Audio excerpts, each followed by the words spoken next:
And rule number one, first of all, is be yourself. And what we do is we help companies define, codify, articulate who they really are, what makes them unique. We then help them live that in their culture in a very pure and powerful way, and then live it in the market and put it out in the world in a very pure and powerful way. I started rule number one because I really believe that inside of every human being, well, almost every human being, there are a few assholes out there, but inside of all of us, there's some incredible spark, there's some unique contribution, there's some unique idea. And when you have that, and you build that into a brand that you put out into the world, I really think you can do amazing things. And they don't have to be all kind of society-changing things, but you make amazing products that people really love and enjoy welcoming into their homes and into their lives. So I started this company to help brands really do that, because I know that along the way of building and managing a brand, there are so many opportunities to get sidetracked, there are so many opportunities to dilute your message and what you stand for, and to make that brand a little bit less unique, a little bit less special over time. And so if you're out there, if you're a brand manager, a director, a VP, CMO, whatever level you are, and you are building a brand or managing a brand and you want to make sure it stands for something, that it's unique and powerful and emotionally resonant and compelling, and that it's doing something interesting in the world, and you need a little help, I'm here for you. Now, of course, I'd love it if you just hire me and pay me tons of money to do amazing work for you and your brand, but I recognize not everybody's in that position. So if you need a little help, I am offering a few free consulting sessions. If you click on the link below, somewhere below, you can sign up to get that, and hopefully we'll meet and we'll talk about your brand and how you can make it even more amazing than it already is. Over the course of my career, working on the inside of companies as a marketer and working on the outside as a consultant, I've had a lot of experiences with brands. And something I see very, very often, I've seen this repeatedly over and over again when dealing with various brands, is kind of a fear to really lean in and be who they are in the purest, most powerful way. I see a lot of behavior where brands are trying to be all things to all people. They're trying to sort of extend what they're about, and in doing so, I think invariably they dilute what they're really about. And today, probably more than ever before, people are looking for distinctive brands. They're looking for authentic brands. They're looking for brands that have personality, and where there's actually a real person or group of persons, not only behind the brand, but almost at the front, that you feel like you're doing business with people who have values and beliefs and stand for something and have character and have personality and are interesting. And so many times I've seen businesses kind of back away from these things, especially mass corporate brands, of course. And so I think in doing that, you end up creating a weaker brand that maybe on paper has appeal to more people, but that appeal is kind of a mile wide and only an inch deep. And so when you do that, you really lessen the value and the power of the brand. And so what I like to advise brand leaders to do is really to think about how to make the brand more unique, how to make the brand more interesting, how to bring all of that personality and character that the people behind the brand have out into the brand so that it resonates with the right audience. So I want to talk about three things today that I think will help brand managers, brand leaders, anyone involved with creating, building, maintaining, preserving, enhancing, growing a brand. I think these are things you'll care about. The first is to start from a place of passion. Really have a core idea at the heart of the brand. Start there. The second thing is lean into that all the way. Put it out there in the purest, most powerful, most compelling way you can. And the third is don't try to be all things to all people. The first thing is start from a place of passion. I think really a brand is an idea. It's not a product, it's not an advertisement, it's not a campaign, it's not your communications. I think at its core, a brand is an idea. It stands for something. And so when you're building a brand, when you're managing a brand, you have to start from that. Understand what really makes you unique. What are you really passionate? Why are you creating this brand? Who is it meant to help? How is it meant to help them? And what place does this thing have in the world? If you start from there, if you start from a place of passion, it will be infectious to people and they'll be really attracted to it. One thing I love to say when talking about brands is that when you try to please everybody, you end up amazing nobody. And as a brand leader, you really want to amaze a core group of people, because those are the people that will go out there and talk about your brand. Those are the people that will be loyal. They'll buy it over and over and over again. Those are the people that will give you honest feedback and tell you where you're messing up and give you kudos when you've done a great job. Once you know what you are, once you know what you authentically stand for, once you know what your values are, once you've got a real sense of the personality of your brand and what makes you unique and interesting and relevant, then you've got to really lean into that. And here's where it gets really tough, because the reality of the world is we live in a complicated world. The world is not going to present you with a bunch of situations and scenarios where you find it super easy to live your values, where there are no conflicts or trade-offs that are required. Actually, it's exactly the opposite. The world will force upon you all sorts of choices, difficult choices and trade-offs you have to make to live your values while balancing the needs to run a profitable business, while satisfying all sorts of constituencies like regulatory bodies, retail customers, what's known as consumers, also known as human beings, partners, your employees, also known as human beings, by the way. So you're going to be forced to make trade-offs among all these different constituencies, and also without perfect information. So you're not going to know how things will turn off. That's the reality of the world we live in. It's complicated. We don't know how things will play out. We don't have all the information, and we have interests from different groups that don't always align as obviously or as well as we would like them to. And so you're going to have to make tough choices. And what leaning into rule number one, be yourself, what leaning into that means is that you bring the point of view of who we are authentically into the room, and you start there. You first say, well, if we're going to be the brand, if we're going to be the organization, if we're going to be the team that lives this unique and powerful and important idea in the world, what does that look like? Let's say we just didn't worry about all the other constraints, just for now. What would it look like to really live who we are? And then bring in the other stuff. Then bring in, well, can we do that profitably? Then bring in, well, would that satisfy our customer base? Then bring in, well, how would our employees feel about that? And so on and so on and so on. But start with, what would it look like to really live who we authentically are? And if you find yourself in a situation where over and over and over again, you feel like you have to sacrifice your values, your beliefs, your purpose in order to run a profitable business, I think you have a much bigger problem than your brand. I think you haven't yet settled on a compelling, really interesting business proposition, and you probably need to go back to square one. One of the messages I have for people who are managing brands or building or creating brands is that when you please everybody, you amaze nobody. And if you're running a brand, you need to amaze some people, because those people you amaze, those are the people that will go out in the world and advocate for your product. Those are the people that will buy you over and over and over again. Those are your loyal customers. Those are the people that will give you the honest feedback you need when you screw up, and they'll give you the kudos when you're doing great. And so you really need to focus on a core group of people and blow it out of the water for them and not worry about everybody else. And this really is that idea of don't try to be all things to all people. Remember, the first point, rule number one of being a brand, is be yourself. Be truly, authentically yourself.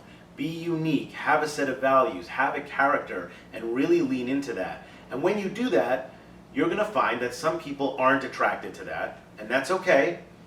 But some people will be really attracted to that, and that's really what you're going for. So the whole idea of this method of creating and building and managing a brand is to stand for something truly unique and individual and authentic, and then really be that. Don't worry about all the naysayers. Don't worry about the people that won't buy you. It's okay. You don't need to sell to everybody. What you really need to do is be distinctive and memorable and super attractive to a core group of people.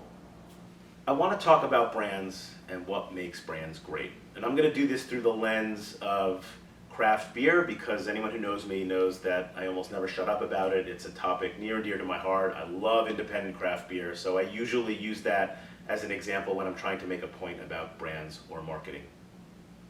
So I love Dogfish Head. Dogfish Head, in my view, is the most amazing brewery. Of course, I love their product. I don't love every one of their beers, but I love a lot of them. But I also love their story. I also love what they stand for. Their kind of motto or slogan is off-centered ales for off-centered people. I think they've now updated that to off-centered goodness for off-centered people, because they don't only sell beer anymore, they have spirits, they have a hotel. And that message really resonates with me, this idea of kind of doing something unique, doing something creative, doing something interesting, and really standing up for those values in everything you do. That's what Dogfish Head means to me as a beer lover and also as a human being. I'm really attracted to that idea of an entrepreneur going out there, having a belief, having a passion, and being willing to really lean into that passion and create an amazing, authentic, relevant product and experience. And one of the things that's happening in the beer industry right now, there are about 7,000 breweries in the country. That's a lot. And so as these smaller breweries start to gain some success, they attract the attention of some of the larger brewing companies, who then will try and buy them. And the larger beer companies have succeeded in doing that. They've bought a bunch of what were once independent craft breweries, and those craft breweries have now become part of these major international conglomerates. And it creates a lot of noise and controversy amongst the fan base of craft breweries. You probably don't give a shit about any of that if you're not a craft beer lover, but if you're a marketer, actually, you really do need to pay attention to this. Because one of the reasons those of us who love craft beer get agitated and upset when one of the big corporate behemoths buys one of these brands is because we fear that the thing we loved about it will get lost somehow. And that thing is rarely what those of us who are attracted to this industry call the liquid, right? It's not so much that getting purchased by a big company is going to destroy the beer. They can keep making the beer the way they did, though we do worry a little bit that they'll start to cut corners. But what we really worry about is the personality of that brand, the character of it, often the family orientation of it, the community orientation of it, that those are the things that will get lost as this brewery is acquired by a bigger company and is driven more from a place of profit than from a place of passion and values. And so if you manage a brand, if you're building a brand, I think one of the most important things you can do, probably the very first important thing you can do, is to have some core idea about what you stand for, what your values are, what your beliefs are, what it is you want to put out in the world and why, and really, really organize and design and build your offering, your product, your brand, your marketing, your communication, all around that core idea. All right, we've got a great guest about to join us today, one of my personal heroes, and I generally don't have lots of heroes, but this guy is amazing. His name is Sam Calagione. Sam is the founder and CEO of Dogfish Head. If you know me at all, you know how much I love Dogfish Head, both as a craft beer fanatic and lover, and as a marketer, and as a lover of all things Ralph Waldo Emerson, and as a person who really believes in the power of human potential and the incredible value of every human soul to bring amazing things out into the world. And I can think of very few people who do that as well and who can speak as eloquently about it as Sam Calagione.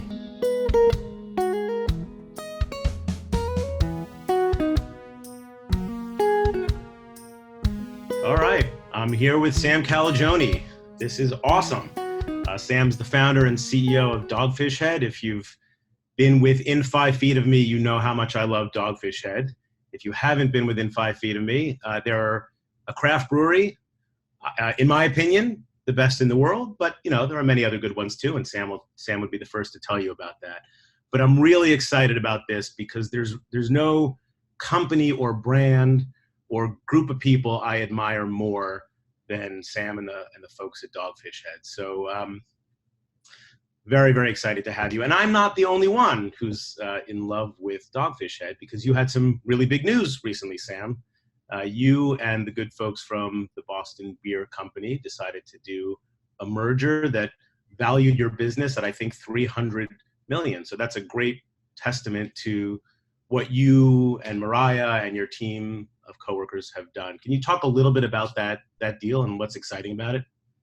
Sure. Well, first, let me say that admiration goes both ways, Adam. You've been a great evangelist for our brand for well over a decade. I think I got to know, first started getting to know you about a decade ago, but not just a evangelist for our brand on the outside, but someone with great context on what makes our brand special, and have articulated in ways that I've found really helpful as we go on our journey. So thank you for your contributions to our journey over this last decade. It's been a joy. And I guess more specifically to address the concept of the merger, our industry is a beautiful, collaborative, altruistic industry. And when I say industry, I really mean community, the community of the indie craft brewing component of the beer world. And Dogfish started very humble origins. We were the smallest commercial brewery in the country back when the country only had 600 breweries in America. And in that era, ABI, Anheuser-Busch, as it was called back then, was the sort of giant juggernaut, biggest brewery in the world, frankly, doing their best to keep smaller competitors out of three-tier distribution, in my opinion, back then, or to eclipse them and not give them opportunities to grow. And here we are 24 years after Dogfish started. We were no longer the smallest brewery in the country. We were a top 20 brewery, but still, and we're now in a world with over 7,000 breweries instead of 600 when we started. But still today, the world's biggest brewing conglomerate dominates essentially half of America's commercial beer market. The biggest true indie American-owned breweries operating in America are Yuengling and Boston Beer, each of which have roughly a little less than 2% market share. So Dogfish Head, frankly, we were of a size that we're too big in this moment when beer's not growing in America. We're too big to kind of retract back into a local brewery, that's a model that's worked for lots of folks, but frankly too small to go up our distributor and retailers' totem pole of priorities outside the Mid-Atlantic area. So we saw that we had a really complementary portfolio to our friends at Boston Beer. Jim Cook, the founder, has been a friend of mine for 2 decades, so we knew we got along well. We knew what each other's strengths were, our company's brand strengths, and the fact that we're strong in ales and sours and active lifestyle, and they're strong in lagers and tonics and ciders is very complementary. So it made sense to us to move forward and consummate this merger. It keeps us within the BA's definition of indie craft. Mariah and I now become the second biggest non-institutional owners of Boston Beer. I have a seat on the board, so I've got a meaningful voice in leading the combined companies. And I'm excited. I've grown from a network, a community of 400 coworkers to 1,800 coworkers. While we still have less than 2% market share combined, we feel we're better situated, resourced to take on, the two, kind of essentially the duopoly of the two massive global companies that control something like 80% of the beer made in America. Amazing. It's such an amazing story. So before we get into the substance, tell me what you're drinking. Tell us what you're drinking. All right, I'm having our Slightly Mighty, which is probably our newest year-round core offering from Dogfish. The name connotes that it's a beer that's slight in calories and carbs and mighty in hop character. The way we achieve that is some really cool natural enzyme fermentation, sciencey stuff, but then adding an extract of Chinese monk fruit, which is hundreds of times as sweet as table sugar per ounce, yet has no calories or carbs. So we brew a really light beer that would be watery if we didn't add the monk fruit. And by adding the monk fruit, it kind of acts as a skeleton onto which we can build a muscular hop profile. So it's only 95 calories, but it kind of drinks like a full-flavored IPA. Fantastic. How about you? What are you drinking, Adam? I've got the Super 8 here. Ooh, it's among my favorite Dogfish artwork. And just a delicious beer. And I remember having this when you premiered it at the Weekend of Compelling Ales, I think a year ago. Yeah, a year ago. And it did really, really well. And then, it went off my radar screen and then pops up about a year later and it's being released. And, we're super excited about that. Too bad the people watching this what you can't see is the color of the liquid is absolutely beautiful. Yeah, thank you. And when you drink your canned craft beers, what percentage of the time are you decanting them into a glass versus drinking them straight out of the can? Almost all the time, I'm drinking it from a glass. But I figured for this purpose, people deserve to see this beautiful can. So yeah. And the beer itself, like you said, is a bright, beautiful fuchsia. When you serve on draft, it's really, provocative, and people want to know what you're drinking. And but I'd say I'm probably 50-50 when I'm drinking Sequench and Slightly Mighty, our lower ABV beers that are brewed in a can. More than half the time I'm drinking them out of the can. But if I'm having something like 90 Minute or Super 8, a little bit stronger from a can, I'll put them in a glass. It's a good tip. You heard it here, folks. All right, let's talk brands. So why did you start Dogfish Head? So I started Dogfish Head because I was a aspiring creative writer. I was an English major in college and was taking some postgraduate creative writing classes, and wanted to figure out a vocation that would also be my avocation, a place where I could make a living, but doing what I love to do, which is tell interesting, exciting, creative stories, being a professional storyteller. And I thought maybe the written word, whether it was short stories or screenplays, poetry, was going to be my sort of forum for that. But in time, I had the humility to see I was a good creative writer, but I wasn't really a world-class creative writer. So somewhere along the way, I took up home brewing, and it was kismet. And I kind of channeled my energy instead of saying, hey, instead of trying to write the great American novel, maybe I can create the next new great American beer. So that was really the impetus. And also, I wanted to do something rebelling against the status quo. I wanted to get up every day and have a clear understanding of a line in the sand, that there are good guys and bad guys. And I wanted to do something that was kind of in a world of David's up against Goliath, and this industry and community afforded me that opportunity. See, that's a really fascinating way to tell this story. And I haven't heard you tell it that way before, because so many corporate brands, they come from a corporation. They are birthed inside of an existing corporate entity that already has its way of thinking and its process and rigidities. And your brand, Dogfish, was born from a creative impulse. It was born from a passion. And then you built the business around that. It's actually the reverse of the way corporations do it, which is kind of an interesting thing to think about. Yeah, I never really thought of it that way, but I think it's a good thing. It's because it's almost kind of like has provided that sort of magnetic North Pole that keeps us making sure we're going in the direction that's authentic to the brand, because it was not like sort of the tail wagging the dog like you talked about, that many bigger companies when they birth a brand, it comes after the business. Yeah. So rebelling against the status quo, that's obviously something I see a lot of at Dogfish, which is probably the thing that most attracts me to it, other than, of course, the beer has to be awesome. You've got this amazing quote in several places on your properties from Ralph Waldo Emerson. It's an essay that I read in 9th grade and really changed my life. The essay is called Self-Reliance, and the quote, "Whoso would be a man must be a nonconformist." Huge letters on the outside of your brewery in Milton, and then you got it up, I think, next to the pizza kitchen in your brew pub in Rehoboth. Talk to me about that quote. What does that mean to you?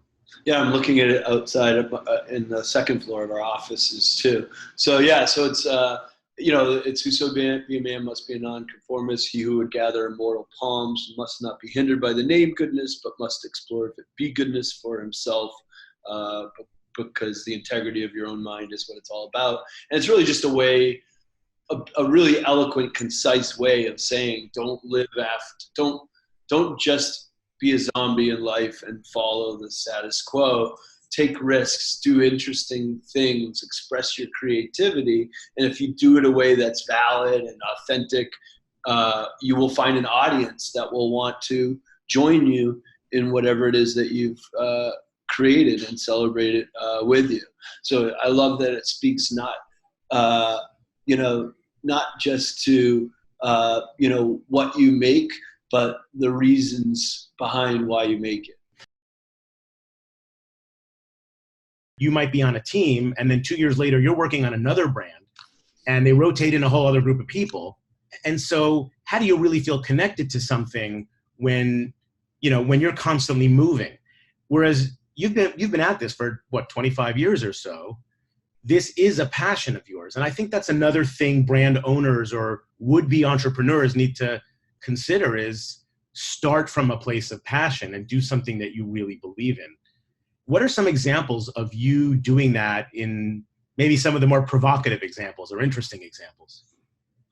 Well, I would say a relatively recent one was, when we thought of the concept for Sequence Ale, which is a session sour made with sea salts and black limes and lime juice. And we did that in 2015. We worked on it, released it in 2016, 500th year anniversary of the Rheinheitsgebot.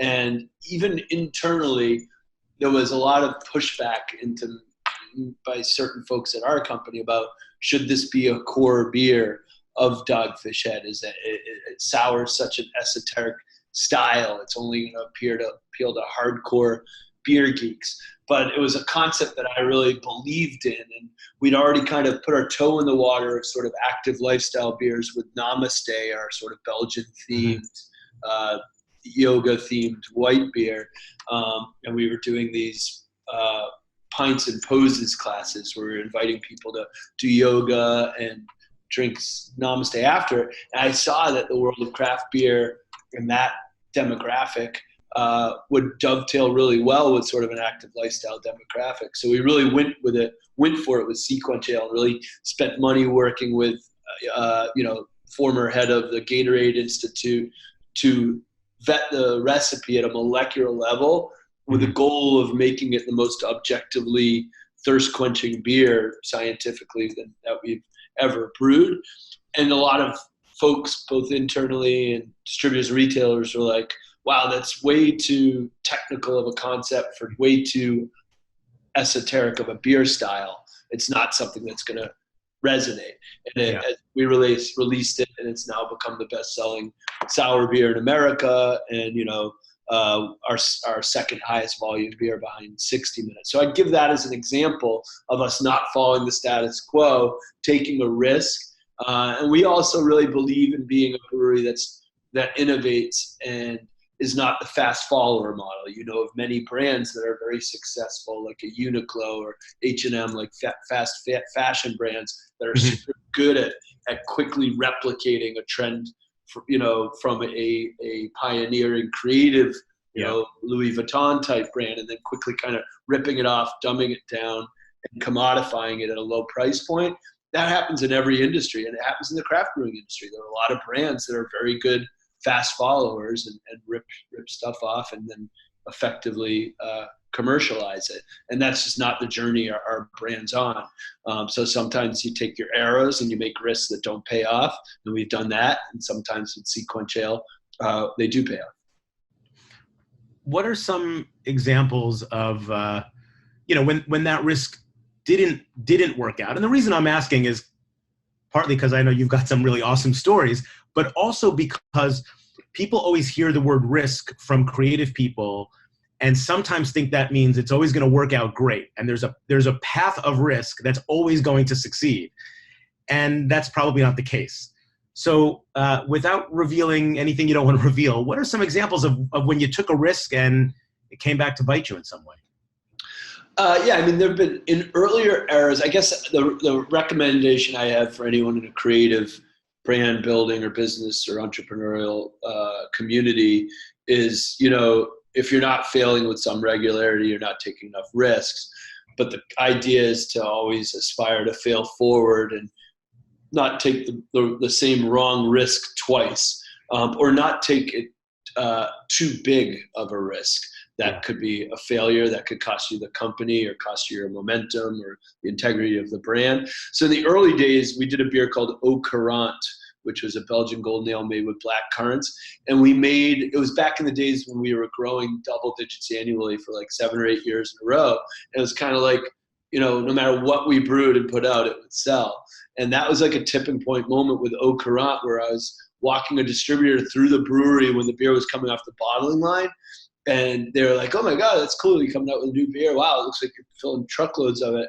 How does it taste?" And I said, I don't know. I never tried it. It was an idea I had. I liked the name Au Courant to make a golden ale with black currants, but I never even did an R&D batch. I just immediately did a big production batch and sent it out. Well, the beer was pretty mediocre.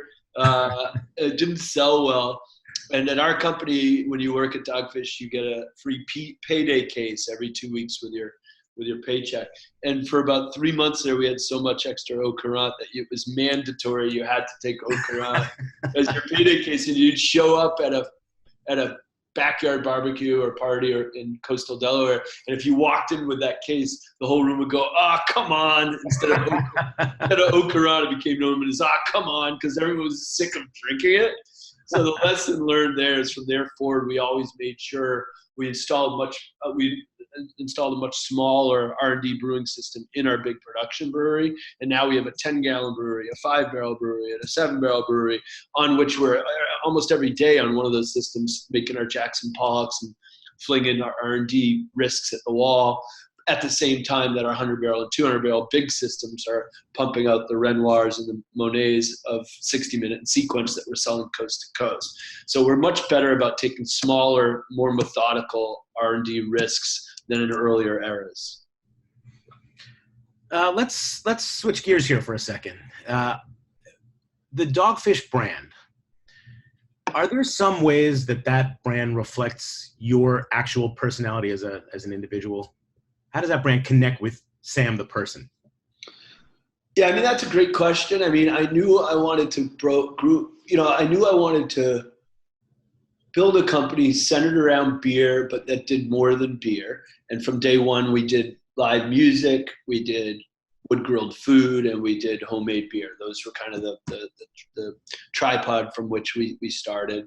And now we're doing, music collaborations, distilled spirits, a Dogfish beer-themed hotel.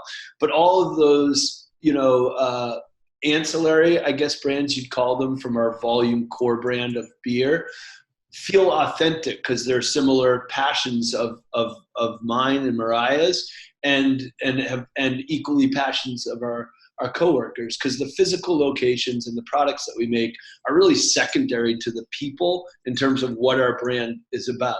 So I hope, in my aspirational humility, that really the way the brand reflects me most is that I try to treat people with kindness, regardless of their rank, color, economic background, whatever, at our company and outside our company. And I love to have fun, and I love to create things. So that concept of goodness and fun and creativity, I hope, comes through in our brand identity, and that we're not being precious when we believe that beer is an art form. And we're not being pretentious about that. We really believe it's an art form, just as sculpture or music is.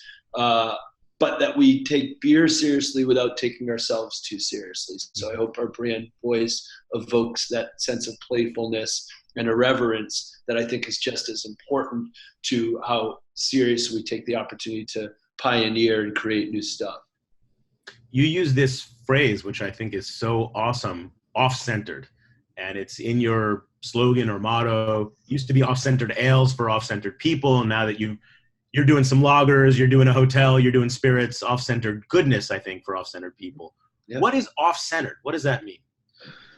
That's a great question, Adam, because for a while we refused to, and to some degree we still don't try to codify it, because we don't want to, there's nothing off-centered about militantly defining what is off-centered, right? It's kind of counterintuitive. That said, 10 or 15 years ago, we were so rebellious to a fault in our culture that there was no accountability internally. And we didn't have foundational documents or a mission statement, things like that. And for a while it was like, I don't want to work for the man, so I'm not going to create these, institutional documents that come from big companies. And I learned that can work at an entrepreneurial mom and pop company, as long as the work that company is doing is happening in one building or one room, so that the founders can in person exude that brand and bring it to life and share what it means with their coworkers in real time. But once a company, I think, gets to multiple locations with people working outside of that one building, you kind of owe it to those coworkers on those journeys with you to be clear on what your expectations are, what the brand stands for, what the guidelines are. And so we came up with, instead of defining off-center, we came up with what we call our rules of thumb, which are sort of our cultural tenets. And we feel that if we all work to live our rules of thumb, then we'll be able to, keep the ideal of off-centeredness alive. And it includes rules like we work as coworkers, which talks about the flat hierarchy expectation that the goodness a coworker contributes is not correlated to their position on an org chart. Mm-hmm. Or one like stop, collaborate, and listen. We're probably the only company that has a Vanilla Ice lyric as a foundational tenet. But that concept of stopping and listening and expecting and welcoming collaborative input from folks outside of maybe your department into your department helps us to keep from these siloed fiefdoms. And we believe in the power of the good karma that comes with focusing on collaboration instead of the negative energy that comes with focusing on competition. So those are, I think, components of off-centeredness that are kind of woven into our brand DNA. And I'll also say, when you brought up that concept of, to what extent is the brand of Dogfish a reflection of me or me and Mariah as the founders? Yeah. And I think about that a lot, Adam, because in some ways I'm super. I try to dislocate my any sort of ego from the brand, and I want the brand to live beyond my day-to-day coming here and working. And so at what moment and in what ways is it right for me to let go of that personal association with the brand? And Jim Cook at Sam Adams is in a similar position to me, albeit he's 20 years older than me. But similarly, to a larger extent than most breweries, our brands, we kind of personify our brands. And I think in some ways and in some audiences, like our distributors or retailers, that's an asset. But I think if you're looking through the lens of a 22-year-old drinker who's just coming to craft beer and is like, who gives a shit you came up with a brewery? 7,000 people in this country came up with a brewery. What's so cool about you two guys that you came up with a brewery? And that's valid because they're coming up in a generation where creating a craft brewery wasn't some miracle. Craft beer was in their house when there's, your kids, for example, who are now drinking age, grew up with craft beer and loving it. So the fact that some pioneers came up with it, they're not so enamored of the concept of that pioneer. The goal is to make those folks enamored of the pioneering brand, not the pioneering people that started the brand. Yeah. Well, one way maybe you could think about that is with the following distinction. When a founder personifies a brand, it could go one of two ways. The bad way is cult of personality, which is I follow this thing as an employee, coworker, or as a customer consumer because of this sort of hero worship, for this person. Yeah. And I think that could go badly at some point because cults tend to fall apart at some point. Right. The other way, though, is I think there's a set of ideas and ideals that you're embodying, that you believe in, that happen to come to you because they are a part of you as a human, but that you then invest in this thing and you build an entity in which those ideas and ideals can thrive, and you give it a life of its own. Yeah. No, I totally agree. And we can all, I'm sure, point to, a cautionary tale like a Lance Armstrong, I'd say would be potentially, you could view as that.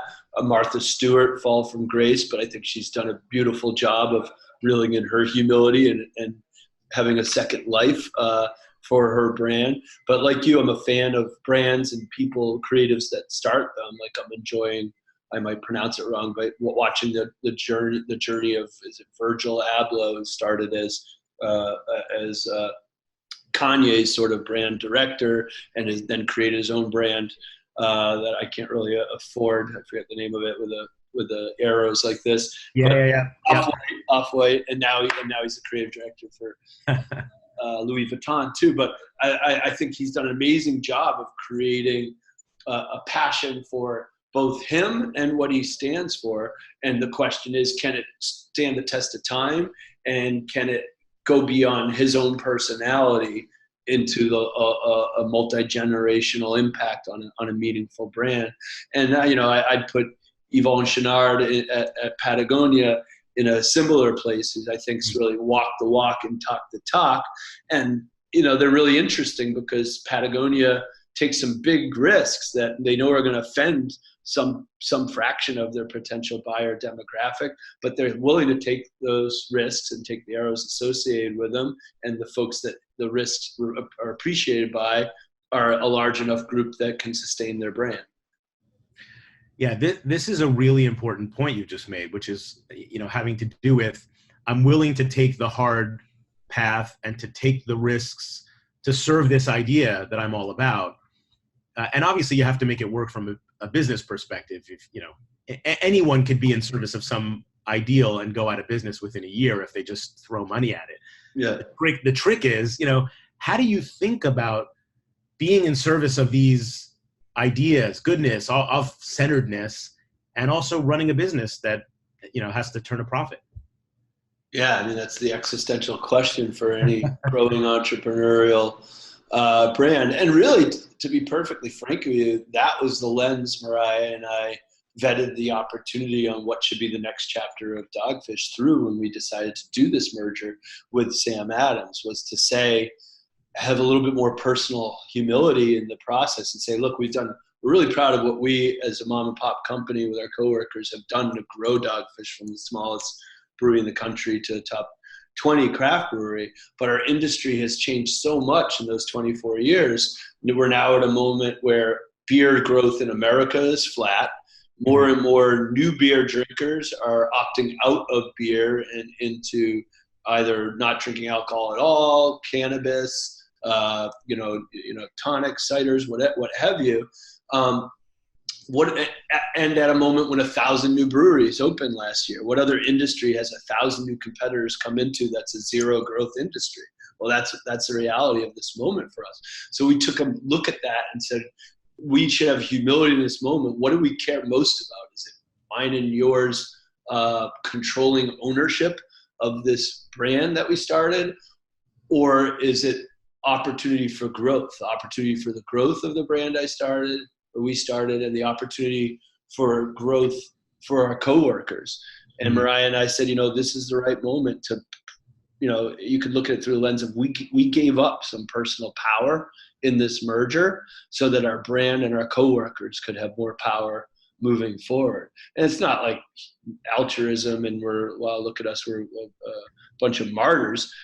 We're proud to be the second largest owners of this awesome company now, but it does mean we essentially have other folks that have an influence on where our brand goes. We wouldn't have made that decision if we didn't believe in Jim Cook's integrity and his belief in Sam, Mariah, and the coworkers of Dogfish to continue leading our brand on this path, but also injecting some of our creative juices into their brands as they inject a lot of their commercial acumen into our brand. So it's a super symbiotic relationship, but it was a leap of faith for Mariah and I to take this, what was our business model, and evolve it to this other one. And obviously it's early days. I don't think the deal has even closed yet, right?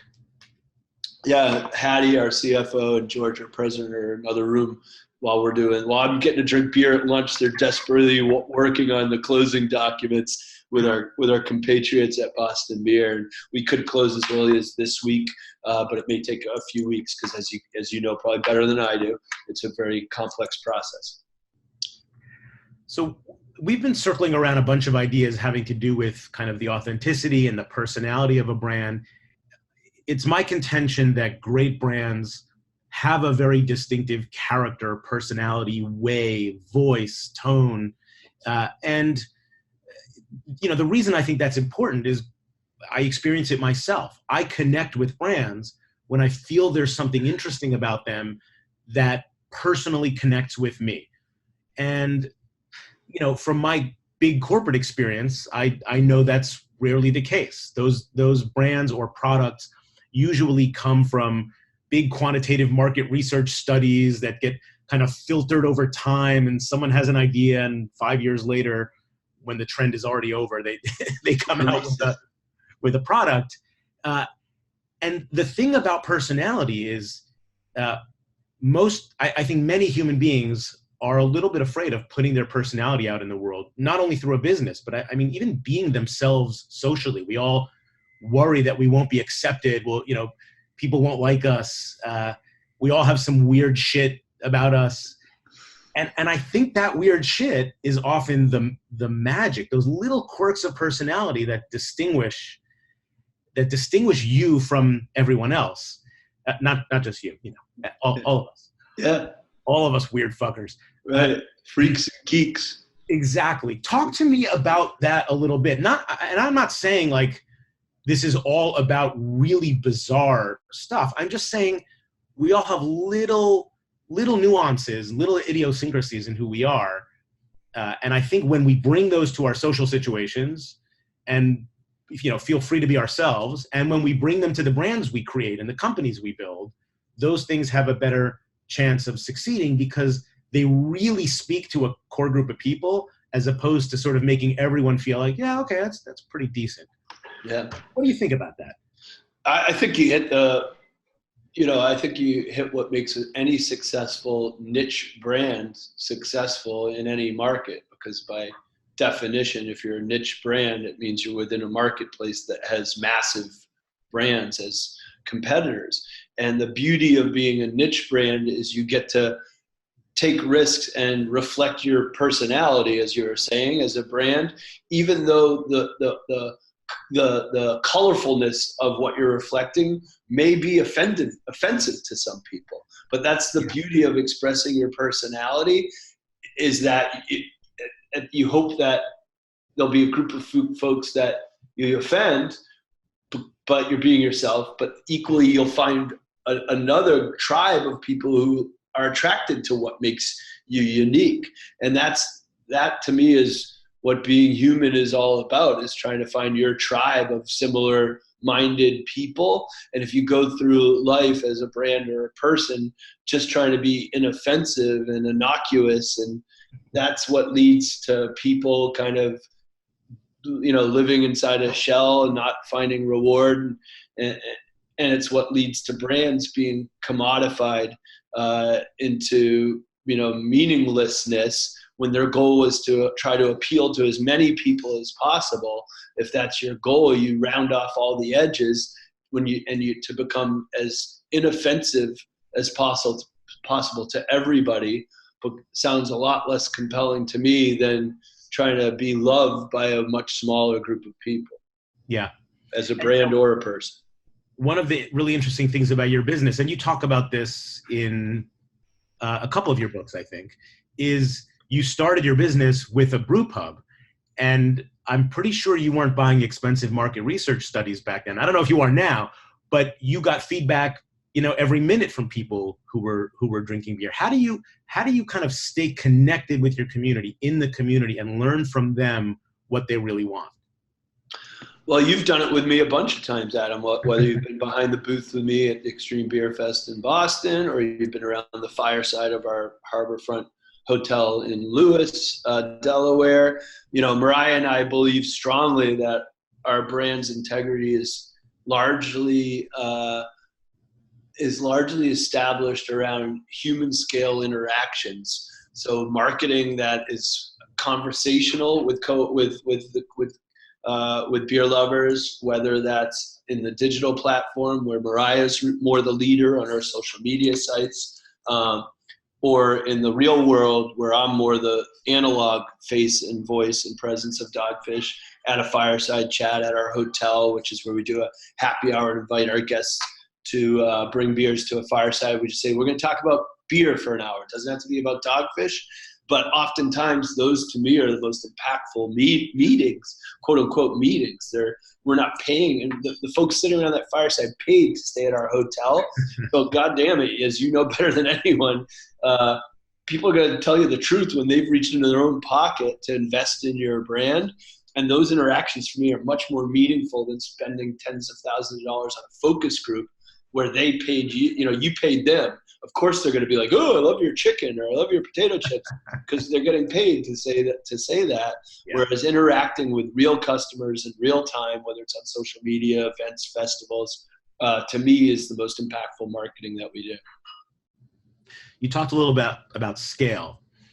So you guys, I don't remember what your ranking was before the merger, but it was pretty high. You were certainly top 20 craft brewers in the country, I think. Yep. And in like 48 or 49 states, something like that, right?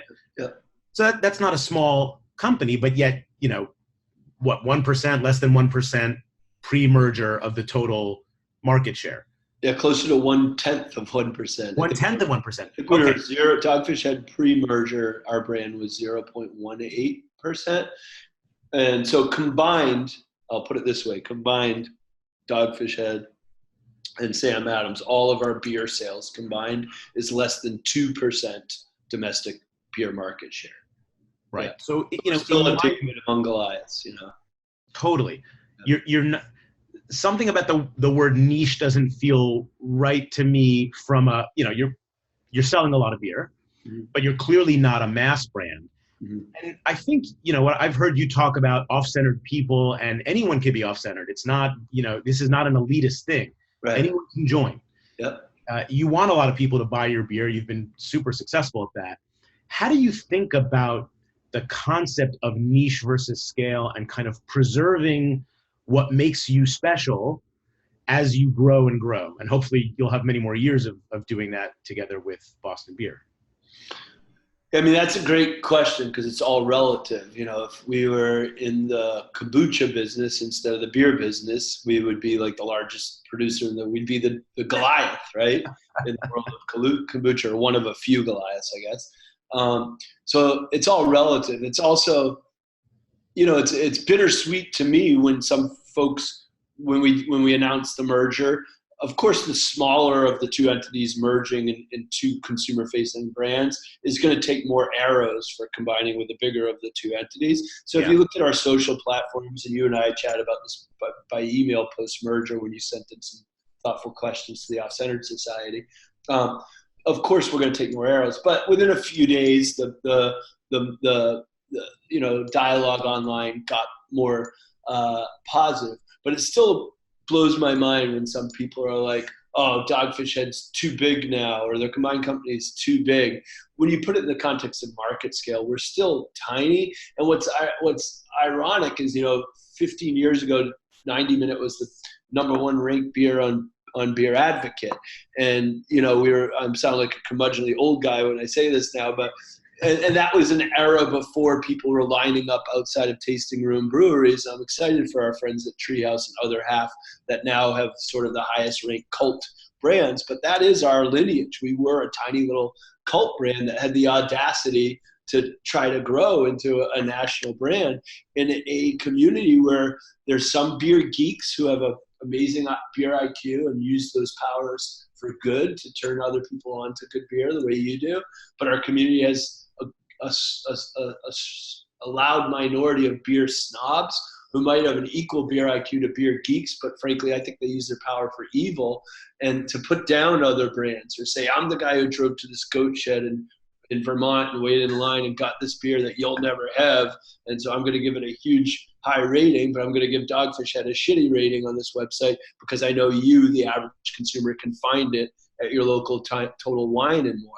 So I think there's a little too much of that in our industry of scale being relative, and to say a Dogfish or a Boston Beer or a Sierra is too big is really cutting off your nose to spite your face if you love indie craft beer culture.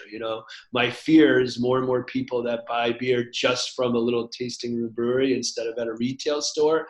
In time, those retail stores are only going to be fake craft beer that's commodified by the big guys if beer lovers aren't also willing to buy national true indie craft brands like Sierra and Dogfish and Stone.